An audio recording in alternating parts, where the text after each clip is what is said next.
Jesi spavao sa poznatom osobom, a ne smiješ kazat koja je? Jesam, da. Hrvaške nam prihaja skupina Vatra. Z nami je Ivan.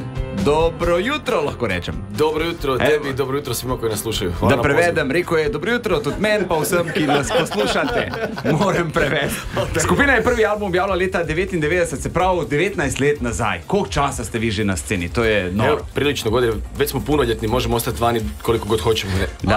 A si že spal s kakšno znano osebo, pa ne smiješ povedati s katero? Jesam, da.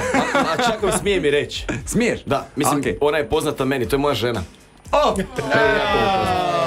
Ste pomislili da će biti neka Severina i to. Ne, to smo googlali, nemaš čamca.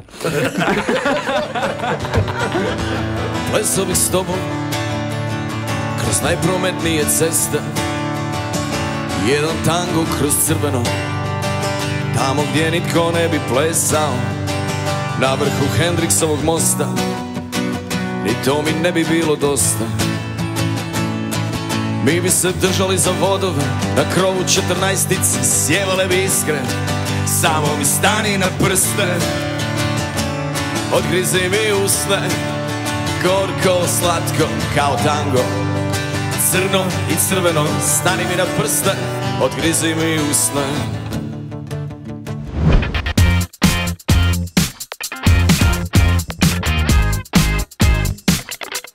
A ja, čakaš da rečem? A ja, veš kaj sem ti hotel povedati?